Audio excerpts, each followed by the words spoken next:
Bon, alors, donc moi je vais dire AO à la place de Ali, mais c'est la même chose, hein.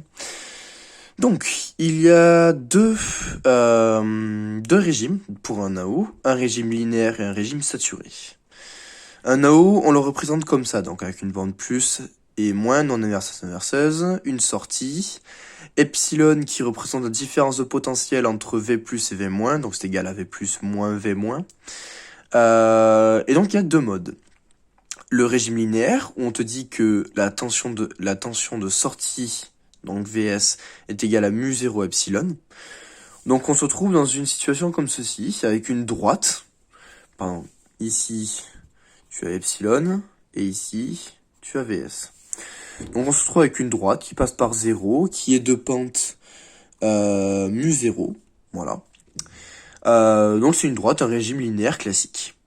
Donc quand epsilon augmente, Vs augmente, quand epsilon diminue, Vs diminue, bref, classique. Sauf que ce composant sature.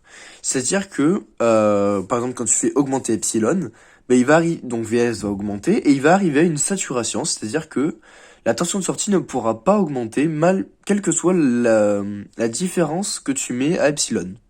C'est-à-dire qu'il va toujours rester à Vsat. Et c'est le régime saturé. Donc tu comprends bien ici que Vs est égal à plus ou moins Vsat. Ce plus ou moins, en fait, il veut simplement dire, il vient simplement du signe de epsilon. Tu vas tomber sur moins Vsat si ton epsilon est négatif, et plus Vsat si ton epsilon est positif. Qu'est-ce que tu as... Ah oui, c'est ça. Donc, pourquoi on peut dire que I plus est environ égal à I moins, qui est environ égal à 0? C'est parce que ton AO, à l'intérieur, en fait, on peut le représenter comme ceci. Ah oui, juste pour un ordre de grandeur, lui, il vaut à peu près 10 puissance 5. Ce qui est énorme. Et tu comprendras quelle est l'importance dans la suite. En fait, je peux même te le dire maintenant. L'importance, c'est que ton AO, il sature très très très très vite. Par exemple, si tu as un epsilon qui est de l'ordre, je sais pas moi, de 1 millivolt, ben à la sortie, Vs il est de l'ordre de 100 volts, et tu comprends tout de suite que les tensions de saturation c'est de l'ordre de 15 volts, il me semble. Donc tu comprends vite que même avec 1 millivolt, ce qui est rien du tout, il sature déjà. Dis-toi que simplement dans un fil, simplement le laissant comme ça, là-haut sature. Tu vois, sans mettre de différence ni rien, rien qu'avec le bruit ambiant qui est créé par les ondes électromagnétiques qui nous environnent, là-haut sature. C'est pour ça qu'on a besoin des boucles de rétroaction pour justement l'empêcher de saturer. Mais bon, ça c'est un autre truc. Donc ton AO, il peut être représenté comme ça. Donc avec une résistance, ça c'est un E, je sais pas écrire, mais c'est pas grave. Avec une résistance d'entrée. Et j'ai oublié les ordres de grandeur, je suis désolé. Mais c'est assez énorme. Blablabla. Raté, tu peux passer. Bon, bref. C'est de l'ordre de, il me semble, 10 puissance. Mise au point, s'il vous plaît. C'est de l'ordre de 10 puissance 6. I est égal à U sur R. Avec un R qui vaut 10 puissance 6, tu comprends que là-dedans, il n'y a pas de courant qui passe. C'est comme si tu avais le circuit qui était ouvert à ce niveau-là. C'est pour ça que tu dis toujours que I plus égale I moins égale 0. Ça, c'est tout le temps vrai. Donc ça, et ensuite, ça c'est juste pour représenter cette résistance, elle est très très très faible. Mais bon, ça, de toute manière, tu t'en fiches. Et ensuite, donc, les boucles de rétroaction, ce dont je te parlais tout à l'heure. Déjà, à quoi ça sert? Ça sert donc la boucle de rétroaction positive toute seule ne sert pas à grand chose. Il faut avouer que j'ai jamais vu utiliser en tout cas. C'est surtout la boucle de rétroaction négative qui sert. Et la mise au point s'il vous plaît. Ah voilà. C'est la boucle de réaction négative qui sert. Alors, pour le comprendre, parce que c'est ça que tu veux, en fait il faut se faire la suite des opérations. Tu pars donc avec une boucle de rétroaction positive, c'est-à-dire que ta sortie est branchée sur la boucle plus. Tu pars d'une situation où tu as V+, qui est supérieur à V-. Alors, je vais juste la remarquer ici, parce que ça va être important. Vs est égal à mu0, V plus moins V moins. Voilà. Donc dans ce cas-là, V plus supérieur à V moins, ce terme va être positif. Donc V plus va être positif. Donc ici, les deux tensions vont s'ajouter. On est d'accord? Si les deux tensions s'ajoutent, V plus augmente.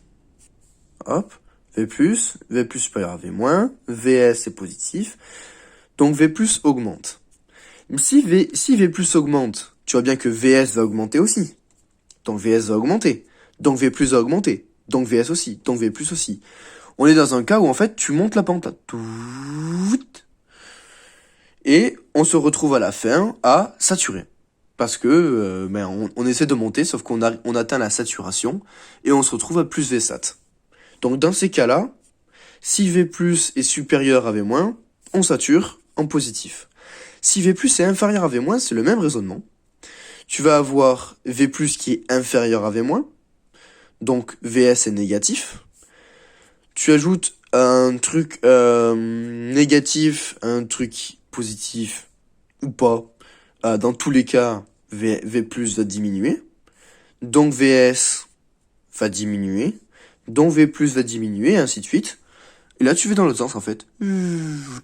Et tu arrives à moins Vsat. Donc tu satures en négatif. C'est pour ça que tu comprends qu'en rétroaction positive, comme ça, tu es forcément en régime saturé. Même si tu peux te demander, ouais, mais si V plus égale V moins. Ça, c'est pas possible.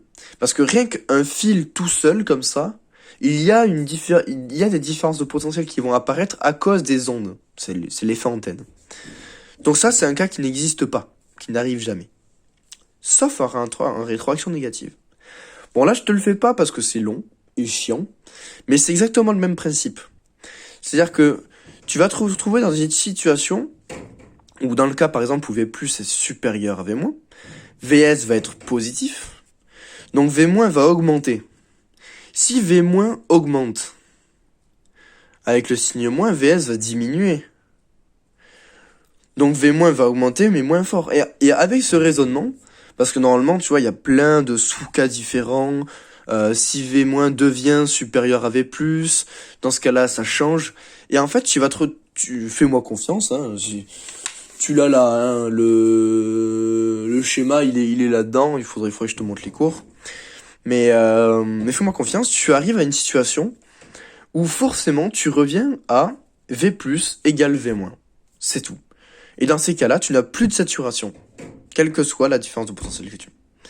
Donc c'est pour ça que si, dans un exercice, on te marque, tu remarques une rétroaction négative, tu mets deux points de tout début de ta copie, I plus égale I moins, ça c'est toujours vrai, mais surtout tu mets V plus égale V moins. Clac. Tu le cales de suite comme ça. Et à partir de ça, tu peux continuer ton exercice. Voilà. Je crois que j'ai répondu à toutes tes questions. Qu'est-ce que je peux te rajouter? Qu'est-ce que je peux t'expliquer d'autre? Oui, et ça arrive très vite, hein. Parce que je te rappelle que le mu0, il vaut 10 puissance 5. Donc dès que tu as une toute petite variation entre V plus et V moins, paf, il devient saturé. Et pareil pour la rétroaction négative. Oui, et le reste, c'est le caractère filtre passe-bas, mais ça, je crois que tu l'as pas vu. Bon, ben voilà.